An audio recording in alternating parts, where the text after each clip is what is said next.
I thought today would be just another ordinary afternoon at the mall. Grab some coffee, maybe browse through a bookstore. Nothing special. But then I heard it. A child's scream so piercing it cut through every conversation, every footstep, every background noise like a knife. My first instinct was to keep walking, to pretend I hadn't noticed, because getting involved in strangers' problems never ends well. Yet something made me stop.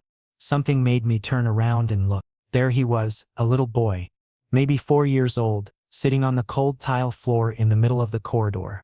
His face was bright red, tears streaming down his cheeks, tiny fists rubbing his eyes so hard I worried he might hurt himself. But what really caught my attention wasn't the child. It was the man kneeling beside him. He looked absolutely destroyed. Not just tired, exhausted in a way that went bone deep. His dark green eyes were bloodshot, shadows underneath them so pronounced they looked like bruises. His expensive suit was wrinkled, his hair messy like he'd been running his hands through it too many times. He was whispering something to the boy, his voice gentle but strained, and I could see his hands shaking slightly as he tried to reach for his son.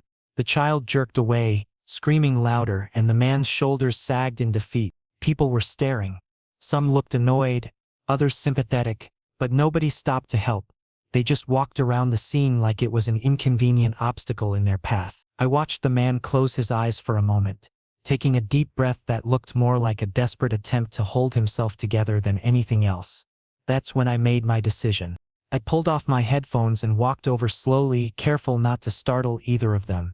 "Excuse me," I said, my voice coming out quieter than I intended. "Would it be okay if I tried something?" The man looked up at me, and for a second I saw complete surprise flash across his features. He was handsome, even in his exhausted state. Sharp jawline, strong features. But right now all of that was overshadowed by pure desperation. He didn't ask who I was or what I wanted. He just nodded, a single jerky movement that told me he was willing to try anything at this point. I knelt down on the floor, getting on the child's level. He was still crying, his small body shaking with each sob. I didn't try to touch him or talk to him. Instead, I just started humming. Low and soft at first, barely audible over his cries. Then I let it grow into a melody. Nothing specific, just something that felt right in the moment. A tune that flowed naturally, instinctively. The change wasn't immediate, but it was noticeable. The boy's screams turned into hiccuping sobs. His rubbing slowed. Then gradually he stopped altogether and just sat there, listening. His wide blue eyes, still wet with tears, fixed on me with an intensity that was almost startling for someone so young. I kept singing, adding words now, making them up as I went along. Nonsense words, really, but delivered with warmth and softness. Within minutes, the child's breathing had evened out. His tear-stained face relaxed. He wasn't smiling, but he wasn't crying anymore either. He was calm, peaceful. The transformation was so complete that even I was surprised. When I finally stopped singing, the silence felt almost sacred. The mall noise rushed back in. Conversations, footsteps, store announcements. But in our little bubble, everything felt still. I glanced at the man and found him staring at me with an expression I couldn't quite read. His eyes were glistening, and I realized with a start that he was fighting back tears. "I'm Luther," he said, his voice rough and thick with emotion. He cleared his throat, trying to regain some composure. "That's Ben." He gestured to his son, who was now sitting quietly, occasionally sniffling but no longer in distress. "I don't know what you just did, but," he paused, swallowing hard. "I haven't seen him this calm in months." "Just singing," I said, feeling awkward under his intense gaze. "Sometimes it helps." "Sometimes?" Luther let out a laugh that sounded more like a sob. "I've tried everything. Music, white noise, lullabies from apps. Nothing worked. But you?" He trailed off, shaking his head in disbelief. Ben tugged on my sleeve, his small fingers gripping the fabric. "Stay?" he whispered, his voice so quiet, I almost missed it. The single word held so much hope, so much need, that I felt my chest tighten. I looked at Luther, unsure what to say. He was watching his son, watching me, and something in his expression shifted. The desperation was still there, but now it was mixed with something else. Determination, maybe, or hope. "Can we talk?" Luther asked, standing up and offering me his hand to help me up. Please. Just for a few minutes. I took his hand, it was warm and steady despite the tremor I'd noticed earlier, and let him pull me to my feet. Ben immediately attached himself to Luther's leg, peeking at me from behind his father's expensive slacks. We moved to a quieter corner of the mall, near a bench by a fountain. Luther sat down heavily, like his legs couldn't support him anymore, and Ben climbed into his lap. I sat beside them, feeling the weight of whatever conversation was about to happen. I need help, Luther said simply, his voice stripped of any pretense. Ben needs help. We both do. He looked at me directly, and I could see just how close to breaking he really was. I'll pay you whatever you want. Name your price. Just please, come to my house. Help me figure out how to reach him. How to help him sleep, eat, be okay again. My mind was racing. This was insane. I didn't know this man. I had no qualifications, no training. I was just someone who happened to sing at the right moment. I'm not a professional, I protested.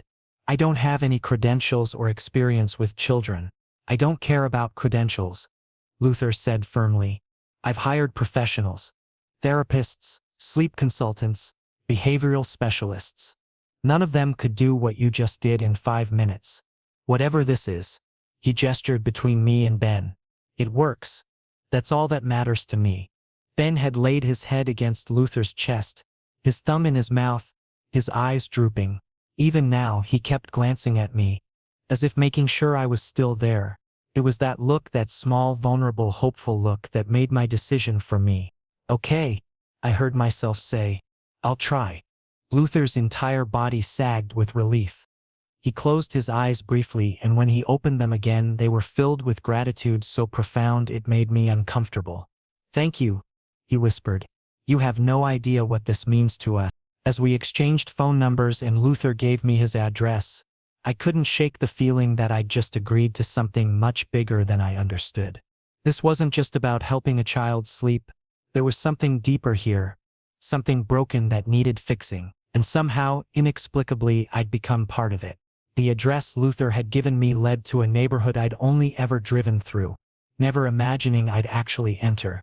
Gates rose like sentinels, each property more impressive than the last. When I finally found the right house number, I had to double-check my phone 3 times, because surely this couldn't be right. The mansion before me was straight out of a magazine, all modern architecture, glass walls and perfectly manicured lawns. I pressed the intercom button at the gate, my stomach churning with nervousness. What was I doing here? This was crazy. I should turn around right now. Hello? Luther's voice crackled through the speaker and the gate began to swing open before I could respond. The driveway alone was longer than the street I lived on. My old car looked absurdly out of place as I pulled up to the front entrance, where Luther stood waiting. He'd changed from the wrinkled suit into dark jeans and a plain t-shirt, looking somehow both more approachable and more intimidating. Ben was clutching his hand, practically bouncing with excitement when he saw me. You came, Luther said, and there was such genuine relief in his voice that I felt guilty for having considered backing out. Come in, please. The interior of the house was even more stunning than the exterior. High ceilings, marble floors, artwork that probably cost more than I'd make in a lifetime. But as Luther led me deeper into the house, I started noticing other things. The expensive furniture had a layer of dust. Mail was piled haphazardly on a console table. There were coffee mugs on various surfaces, some still half full. This wasn't just a house, it was a beautiful prison where 2 people were barely surviving. Ben's room is upstairs, Luther said, leading the way. I'll show you around and then we can discuss, well, everything, I suppose. Ben's bedroom was enormous, filled with every toy imaginable. A race car bed sat in the center, surrounded by stuffed animals, building blocks, art supplies and books. It should have been any child's dream room, but something about it felt off. Too organized, too untouched, like a display in a store rather than a space where a real child lived and played. He doesn't play much anymore, Luther said quietly, following my gaze. He used to love all of this, but after, he stopped, jaw clenching. After his mother left? I finished gently, remembering what little he'd told me at the mall. Luther's face tightened. She walked out 6 months ago. No warning, no discussion. Just packed her bags while Ben was at daycare and disappeared. Left a note saying she wasn't cut out for motherhood. That she needed to find herself. His laugh was bitter. She found herself in Europe apparently. Posting pictures with her new boyfriend while I tried to explain to a 4-year-old why his mother didn't want him anymore. The pain in his voice was palpable. I wanted to say something comforting, but what could possibly help? Instead, I focused on Ben, who had climbed onto his bed and was watching us with those big blue eyes. "Show me," he asked, holding up a storybook. I sat on the edge of his bed, and he immediately scooted closer, pressing against my side. The book was one I recognized from my own childhood, and I started reading, adding voices for different characters. Ben giggled at my silly narration, and when I glanced up, Luther was leaning against the doorframe, watching us with an expression that made my breath catch. It was raw and vulnerable, like he was witnessing something he'd thought he'd never see again. After 3 stories, Ben's eyes were heavy. "Sing now?" he asked hopefully. So I sang. The same melody from the mall, letting it flow naturally, and within minutes, Ben was asleep. His small body relaxed completely, his breathing deep and even. I carefully extracted myself from the bed, tucking the blanket around him, and tiptoed out of the room. Luther was waiting in the hallway, and when I stepped out and quietly closed the door, I found him wiping his eyes quickly. "Sorry," he muttered. "It's just, he hasn't fallen asleep that easily since before she left. Usually it takes hours of crying, bargaining, exhaustion. Sometimes he doesn't sleep at all. How have you been managing?" I asked, though looking at him, the answer was obvious. He hadn't been managing. "Not well," he admitted. "I've been running my company on 3 hours of sleep per night, sometimes less. I'm making mistakes at work. I'm short-tempered with my staff. I'm failing at everything except showing up, and even that's barely working." We moved downstairs to the kitchen, where Luther poured us both coffee without asking if I wanted any. His hands were steadier now than they'd been at the mall, but I could still see the exhaustion in every movement. He sat across from me at the island, cradling his mug like it was the only thing keeping him upright. "Tell me about yourself," he said. "I just invited a stranger into my home to care for my son. I should probably know more about you than your first name." Fair point. There's not much to tell, honestly. I grew up in a small town upstate, always loved music, thought I'd make it big as a singer-songwriter. Moved here 2 years ago with big dreams and a small bank account. Been working odd jobs since: coffee shops, retail, whatever pays the bills while I try to make something happen with my music. "Have you worked with children before?" "Babysat my younger cousins sometimes, but nothing professional." "I'm really not qualified for this, Luther. You should know that. Qualification means nothing if it doesn't work," he said firmly. "What you did today twice now, that's what matters. Results matter. Ben responded to you in a way he hasn't responded to anyone else, including me half the time." That admission clearly hurt him. I could see it in the way he looked away, jaw tight. "It's not your fault," I said. "He's going through trauma. So are you." "Maybe." He didn't sound convinced. "I'm offering you a job. Live here, help with Ben getting him to sleep, keeping him calm, whatever he needs. I'll pay you well. Very well. Enough that you won't need to worry about bills or work anywhere else." The offer hung in the air between us. It was tempting, incredibly tempting. The money alone would solve so many problems. But living here in this beautiful, lonely mansion with a man I barely knew and his traumatized son, "I need to think about it," I said finally. Luther nodded, though disappointment flickered across his face. "Of course, take tonight. But," he hesitated, then continued, "please don't take too long. I'm not sure how much longer I can keep doing this alone." The vulnerability in that statement broke something in me.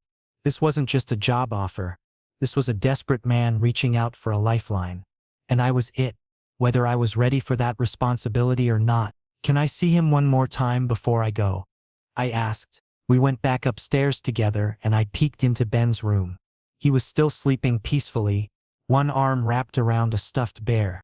In sleep he looked so small, so innocent. How could anyone walk away from this child? As if reading my mind, Luther spoke softly beside me. She said he reminded her too much of me. that she couldn't look at him without feeling trapped. I turned to look at Luther in the dim hallway light. Then she was an idiot. He blinked, surprised, then laughed, a real laugh this time, not hollow or bitter. Maybe so. Standing there in the quiet hallway, watching Ben sleep, I realized I'd already made my decision. I didn't need tonight to think about it. I'll do it, I said quietly. I'll move in and help however I can. Luther's eyes met mine, and the gratitude there was overwhelming. Thank you, he whispered. Truly, you're saving us. I wasn't sure about that, but as I drove home that night, my mind kept replaying the look on Luther's face when I'd agreed to stay. Relief, yes, but something else too. Something that made my heart beat faster and my thoughts spin in directions they probably shouldn't go. This was just a job, I told myself, just helping a father and son who needed it. Nothing more. I'd never been good at lying to myself. Moving in took less time than I expected, mainly because I didn't own much. One suitcase of clothes, a box of books, my guitar, and a laptop that was essentially my entire life packed up and ready to transport. Luther had insisted on sending a car for me, which felt excessive but also kind of amazing. I'd never ridden in a vehicle that nice before. The guest room he'd prepared was bigger than my entire previous apartment. It had its own bathroom, a walk-in closet, and a balcony overlooking the garden. The bed was massive and looked like something from a luxury hotel. This is too much, I protested when Luther showed me around. It's the smallest guest room, he replied with a slight smile. And it's right next to Ben's room, which is what matters. If he needs you in the night, you'll be close. That made sense, but it still felt surreal. I unpacked quickly, hung up my few shirts, and tried not to think about how empty the closet still looked. This whole situation was temporary. I reminded myself, once Ben was doing better, I'd move back out and find my own place again.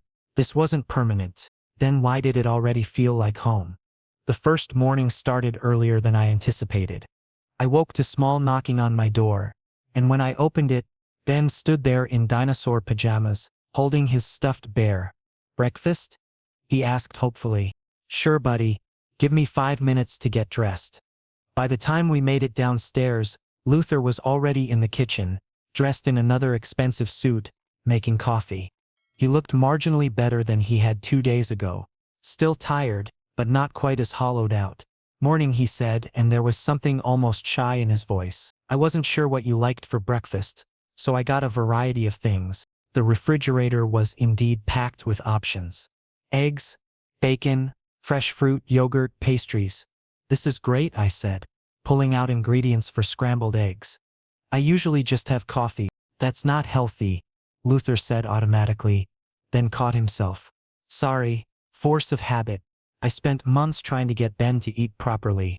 I've become annoyingly parental about meals. I smiled. It's fine. You're not wrong. And speaking of eating properly, Ben, what would you like? Establishing routines became my priority. Ben thrived on predictability. I quickly discovered, same breakfast time, same afternoon activities, same bedtime ritual. The singing was non-negotiable. He expected it every night, and honestly, I didn't mind. Watching him relax into sleep felt like the most important thing I'd ever done. But the days revealed more challenges. Ben had moments where he'd suddenly shut down, refusing to talk or play, just staring at nothing. Other times he'd ask random questions about his mother that broke my heart. Will she come back for my birthday? Did I make her mad? Is she lost? Luther struggled with these questions even more than I did. I'd watch his face tighten, see him swallow hard, trying to find age-appropriate answers that wouldn't crush his son's spirit.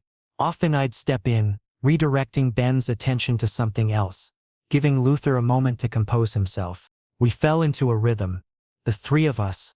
Luther would leave for work after breakfast, though he started coming home earlier than before. Delegating more, he explained, realizing the company won't collapse if I'm not there 14 hours a day. And I want to see Ben. Want to be present. Evenings became my favorite time. Luther would change out of his work clothes into something casual, and we'd make dinner together while Ben played nearby. The kitchen, which had felt sterile and unused before, started feeling lived in. There were inside jokes developing, comfortable silences, moments where our hands would brush reaching for the same utensil. I tried not to read too much into those moments.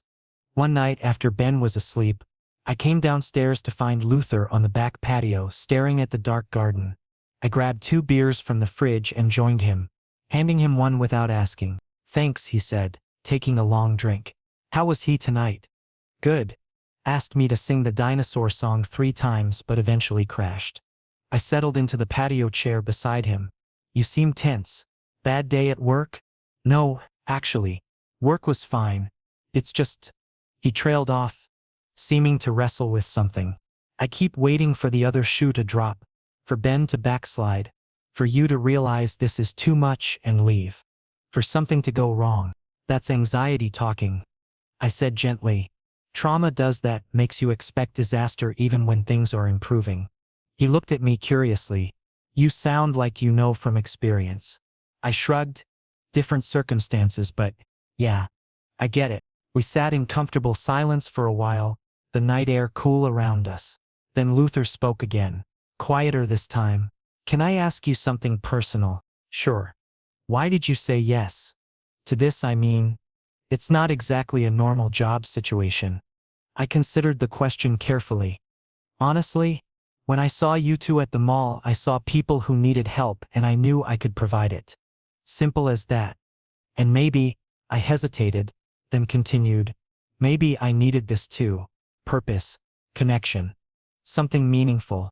Luther was watching me intently now, and in the dim patio lighting, his eyes looked darker, more intense. "You've given us more than we could have hoped for. Ben is happier, he's sleeping, he's laughing again. That's because of you." "It's because of you too," I countered. "You're showing up, being present, trying. That matters just as much. I couldn't do it without you here." His voice had dropped lower, more intimate, and suddenly the space between us felt charged.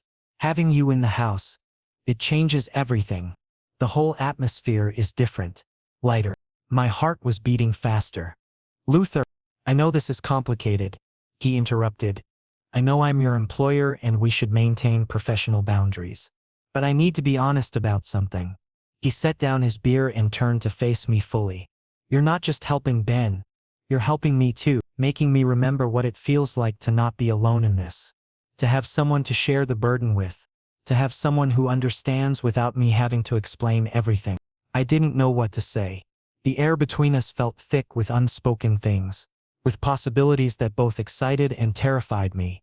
"We should probably keep things professional," I said, though my voice lacked conviction. "Probably," Luther agreed, but he didn't move away.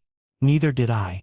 We sat there for a long moment, the tension building, until finally Luther stood.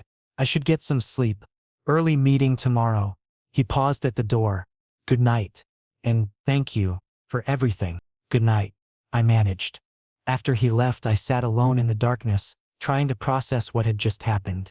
Nothing had happened technically, just a conversation, but it felt like something had shifted, like we'd crossed some invisible line without actually crossing it. I went to bed that night thinking about dark green eyes and the way Luther's voice had sounded when he said my name. Thinking about how natural it felt to be here, in this house, with these people. How right it felt despite all the reasons it shouldn't. This was supposed to be temporary. Just a job. But somewhere in the routines and the dinners and the quiet conversations, it had become something else entirely. I just wasn't sure what yet. The following week brought a shift in the atmosphere. Something electric hummed beneath every interaction. Luther and I shared. We were careful around each other, navigating an invisible line neither of us dared to cross. Yet both of us desperately wanted to. Ben remained our perfect buffer, his innocent presence keeping us grounded even as the tension built between us with each passing day. Luther had started smiling more, genuine smiles that transformed his entire face, erasing years of stress and making him look younger, lighter. It happened most when he watched Ben with me, observing how his son had blossomed in such a short time. The transformation was remarkable. Ben laughed freely now, chattered endlessly about his day, and had even started asking about going back to preschool. On Thursday afternoon, Ben launched into one of his pleading campaigns. "Can we go to the park, please? I want to go on the big slide." He tugged on Luther's sleeve insistently, using those wide blue eyes to maximum effect. I expected Luther to suggest I take Ben while he worked. But instead he surprised me. Actually, that sounds perfect. Let me change out of this suit and I'll join you both. He loosened his tie as he spoke, and something about the casual gesture made my stomach flip. The park was busier than I'd anticipated, filled with families enjoying the pleasant weather. Ben took off immediately toward the playground equipment, and Luther and I settled onto a bench within easy viewing distance. For the first time since I'd moved in, we were truly alone together, no household tasks to occupy us, no Ben requiring immediate attention, just the two of us, sitting side by side, watching his son play. So tell me more about yourself, Luther said, angling his body toward me. His tone was conversational, but his eyes were intense, searching, beyond the basics. What made you choose music? What drives you? I shifted uncomfortably under his scrutiny. There's really not much to tell. Small-town kid with big dreams. Came to the city thinking I'd make it as a singer-songwriter. Turns out talent and dreams don't pay rent. So I've been scraping by with whatever work I can find while trying to get my music heard. May I be honest with you? Luther asked, and I nodded. Your voice is extraordinary. Not just pleasant or nice. Truly exceptional. You have something rare. Something that can't be taught. Don't ever underestimate that gift. His words hit deeper than I expected. Nobody had ever spoken about my music with such conviction, such certainty. Thank you, I managed, voice thick with emotion. That means more than you know. Now it's your turn, I said, needing to shift the focus away from myself. Tell me your story. The real one, not just the CEO of a corporate empire part. Luther's jaw tightened visibly, and for a moment I thought he wouldn't answer. Then he exhaled slowly and began speaking. I married because it was expected. My family built an empire, and maintaining that required certain appearances, strategic alliances. My ex-wife came from the right background, said the right things, fit perfectly into the life my parents envisioned for me. He paused, staring at Ben on the swings. But it was never love, just mutual convenience and societal expectation. When Ben was born, I convinced myself maybe that would be enough to build something real. But she wanted the lifestyle without the responsibility. The galas and trips, not the sleepless nights and sticky hands. So one day she simply left. No discussion, no attempt to work things out, just gone. His voice cracked slightly on the last word, and without thinking I reached for his hand. He startled at the contact, his eyes snapping to mine. But then his fingers closed around mine, tight and desperate and grateful all at once. You're not alone anymore, I said firmly, meaning every word. Luther stared at me with an intensity that made my breath catch. He leaned closer, his free hand coming up to cup my cheek, and the world seemed to narrow to just the two of us. I need tell you something, he began, his voice dropping to barely above a whisper. Daddy, watch this. Ben's shout shattered the moment. Luther jerked back, though his hand remained in mine as we both turned to watch Ben attempt an elaborate jump from the swing. We stayed at the park another hour, but that moment hung between us, unfinished and loaded with possibility. When we finally headed home, Ben chattering happily between us, Luther's hand found mine again as we walked. Neither of us mentioned it. We didn't need to. That evening, after Ben was tucked in and sleeping soundly, I found myself unable to settle. Everything felt different now, charged with new meaning. Luther and I had crossed some threshold at the park, acknowledged something without speaking it aloud. The question was, what happened next? I was standing on my balcony, trying to clear my head when I heard a soft knock. Luther stood at my door, still dressed in the casual clothes from earlier, his hair slightly mussed like he'd been running his hands through it. Can't sleep either, he asked quietly. Too much on my mind, I admitted. He stepped onto the balcony beside me, close enough that I could feel the warmth radiating from his body. We stood in comfortable silence for several minutes, the night air cool around us. At the park today, Luther finally said, I was going to tell you that having you here has become the most important part of my day, not just because of what you do for Ben, but because of who you are, how you make me feel like myself again instead of just a failed husband and overwhelmed father. My heart was pounding so hard I was sure he could hear it. Luther, I know this complicates everything, he continued, turning to face me fully. I know there are a dozen reasons why we should maintain professional distance, but I can't stop thinking about you, about us, about what this could be if we let it. The honesty in his voice, the vulnerability in his eyes. It was overwhelming. I think about it too, I confessed. All the time. But what if we try? Luther interrupted gently. What if we stop overthinking and just see where this goes? He was giving me an out, I realized. The chance to step back and keep things simple. But standing there with him, the moonlight catching in his eyes, I knew simple had never been an option. Not from the moment I'd sung to his son in that mall. Okay, I whispered. Let's try. Luther's smile was breathtaking. He reached for my hand again, and this time when he pulled me closer, there was no interruption. Just the two of us, finally acknowledging what had been building between us all along. Sleep eluded me that night. I lay in bed replaying every moment on the balcony. The way Luther had looked at me, the gentle pressure of his hand in mine, the promise of something more hanging in the air between us. This wasn't just a job anymore. It had evolved into something terrifying and exhilarating. Something I wasn't sure I was ready for but couldn't walk away from either. Morning came too quickly. I went downstairs to find Ben already at the breakfast table, building an elaborate tower from his cereal pieces.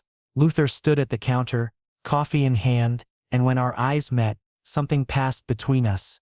Acknowledgement, anticipation, nerves, everything had shifted overnight, and we both felt it. We need to talk, I said quietly, once Ben had wandered off to play. Really talk about what happens now. Luther nodded. Tonight, after Ben goes to sleep, we'll figure this out properly. The day stretched endlessly. Every hour waited with anticipation. I went through the motions playing with Ben, preparing lunch, reading stories, but my mind was elsewhere, constantly circling back to Luther and whatever conversation awaited us. When Luther came home early from work, our eyes locked across the room, and the tension ratcheted up another notch. Dinner was a strange affair. To Ben, everything seemed normal. His two favorite people sharing a meal, laughing at his jokes, listening to his elaborate story about imaginary dragons. But Luther and I were hyper-aware of each other. Every accidental touch sending sparks up my spine. Every shared glance loaded with unspoken meaning. Bedtime couldn't come fast enough. I sang to Ben, watching his eyelids grow heavy, and when he finally drifted off, I sat there for an extra moment, gathering my courage. Whatever happened next would change everything.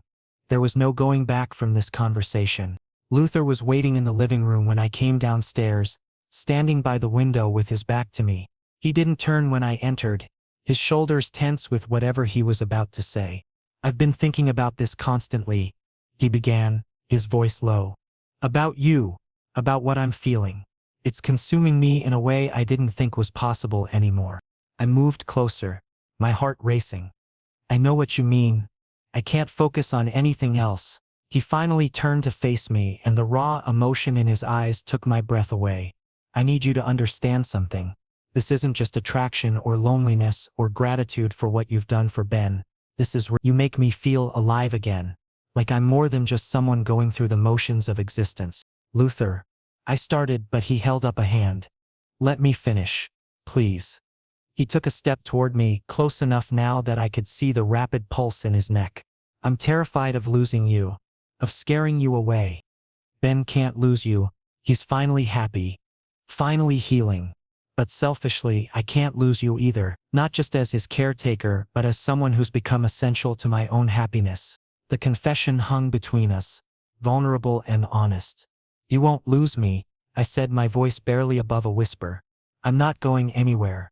What I feel for you, it's not something I can just walk away from. What do you feel? Luther asked, his eyes searching mine intently. I took a breath, committing to the truth. Like I found something I didn't know I was looking for. Like this house, you and Ben have become my home in a way nowhere else ever has. Like what's happening between us is scary and complicated, but also the most right thing I've felt in years. Luther closed the remaining distance between us in 2 strides. His hands came up to frame my face, thumbs brushing across my cheekbones. I want to kiss you, he said roughly. I've wanted to kiss you since that day at the park. Tell me that's okay. Tell me I'm not misreading this completely. You're not misreading anything. I managed, my entire body trembling with anticipation. When his lips finally met mine, it felt like coming home and jumping off a cliff simultaneously. The kiss started gentle, tentative, as if we were both afraid of breaking something fragile, but then his hands slid into my hair, pulling me closer, and gentle transformed into something deeper, more urgent. Years of loneliness and isolation poured into that kiss, along with hope and desire and the dawning realization that this was real. When we finally broke apart, both breathing hard, Luther rested his forehead against mine. "I never thought I'd feel this way again," he said hoarsely. "After everything with my ex, I convinced myself I was better off alone, that all I needed was to be a good father to Ben. But you've shown me there's more to life than just surviving." I reached up to cup his face, feeling the slight stubble on his jaw. "You've given me something too. A sense of belonging. Purpose beyond just my own dreams and struggles. You and Ben have become my family." "Family," Luther repeated softly, and I could hear the emotion in his voice. "Yes. That's exactly what this is." We stood there holding each other for a long moment, the significance of what we'd acknowledged settling over us. This wasn't just a fling or a temporary thing. We'd both just committed to something much deeper, much more permanent. "What do we tell Ben?" I asked eventually, practical concerns creeping back in. "The truth? Eventually," Luther said. "But maybe we take some time to figure out what this is between us first. Make sure we're solid before we bring him into it. He's been through enough upheaval." That made sense, even though part of me wanted to shout from the rooftops about what was happening. "So we're really doing this?" I asked. "Despite all the complications?" Luther smiled, that genuine transformative smile that made him look years younger. "We're really doing this, together." 6 months passed in what felt like both a heartbeat and a lifetime. The house that had once felt like a beautiful prison transformed into an actual home, filled with laughter and warmth and love. Ben thrived in ways that still amazed me. His nightmares had disappeared, replaced by dreams he'd excitedly recount at breakfast. He'd started calling us both Dad, differentiating with Papa for Luther and Daddy for me, and hearing those words never failed to make my chest tight with emotion. Luther and I had settled into our relationship naturally, letting it develop without forcing anything. We told Ben after the first month, sitting him down and carefully explaining that Daddy and Papa cared about each other in a special way. His response had been a simple "okay" followed by "can we have pancakes now?" The innocence of childhood had made what we'd feared would be complicated refreshingly simple. The corporate world had been a different story. Luther's announcement of our relationship at a board meeting had caused ripples, but his confidence and the undeniable improvement in both his performance and demeanor had silenced most critics. A few business relationships had soured, but Luther seemed unbothered. "Anyone who can't accept my family isn't worth my time or money," he'd said firmly. And that was that. I'd started performing again too. Luther had encouraged me to pursue my music seriously, even helping me set up a small studio in one of the unused rooms. I'd begun posting videos online, and slowly but surely I was building an audience. The dream I'd nearly given up on was becoming reality, and I had this family to thank for giving me the stability and support to chase it. On a warm evening in early autumn, Luther texted me to meet him in the backyard garden after Ben went to sleep. I found the space transformed, strings of fairy lights woven through the trees, soft music playing from hidden speakers. The melody was hauntingly familiar, and it took me a moment to recognize it as the tune I'd hummed that first day in the mall, professionally arranged and recorded. "What is all this?" I asked, unable to keep the smile off my face. Luther stood in the center of the garden, and I noticed he was nervous, actually nervous, which was rare for him. His hands fidgeted at his sides, and he kept taking deep breaths like he was preparing for something monumental. "Come here," he said softly, and I walked over to him, curiosity overwhelming me. "I need to ask you something important," Luther began, his voice steady despite the nerves I could see in his eyes. "These past 6 months have been the happiest of my entire life. Watching Ben flourish, building something real with you, finally understanding what it means to have a genuine partnership. It's more than I ever imagined possible." He reached into his pocket and pulled out a small velvet box, and my heart stopped. Actually stopped, then started again at triple speed. "Before you, I was surviving, not living," Luther continued, dropping to one knee. You walked into our lives and brought light to every dark corner. You gave Ben back his childhood. And me back my hope. You made this house a home and showed me what love actually feels like. He opened the box, revealing a simple platinum band with a single diamond, elegant and understated and absolutely perfect. Will you marry me? Will you legally become part of this family you've already made whole? Tears were streaming down my face before I even registered. I was crying. Yes, I choked out. Yes, absolutely yes. Luther stood quickly, sliding the ring onto my finger before pulling me into a kiss that tasted like tears and joy and promises. When we broke apart, I heard clapping and looked up to see Ben at his bedroom jumping up and down with excitement. We laughed and called him down. And he came running in his pajamas, launching himself at us. Luther caught him easily, and we stood there, the three of us wrapped in each other's arms. And I felt complete in a way I'd never experienced before. Does this mean we're a forever family now? Ben asked, looking between us with those big blue eyes. Forever and always, Luther confirmed, his voice thick with emotion. The most forever family, I added, kissing Ben's forehead. Ben wiggled free and started dancing around the garden, singing his own made-up song about families and love. Luther pulled me close again, his arms wrapped securely around my waist. That day in the mall, he murmured against my ear, when you sang to Ben, you did more than calm a crying child. You saved both of us, gave us a reason to hope again. I turned in his arms to face him properly. You gave me a home when I didn't even realize I was homeless. You and Ben are my entire world now. Everything I do, everything I am, it's all tied to you two. Our whole lives were leading to that moment. Luther said thoughtfully. Every decision, every hardship, every lonely night, it was all leading us to each other. Under the stars, with fairy lights twinkling around us and our sun playing nearby, we held each other and silently made promises about the future. We'd face whatever came together, challenges and triumphs, ordinary days and extraordinary moments. This was my family now. These were my people. This beautiful, imperfect, absolutely perfect family that had formed from a chance encounter and a simple song. We built something real and lasting from broken pieces, and I knew with absolute certainty that this was exactly where I was meant to be. The three of us stayed in the garden long past Ben's bedtime, wrapped in each other and the glow of new promises, ready to face whatever forever brought us together.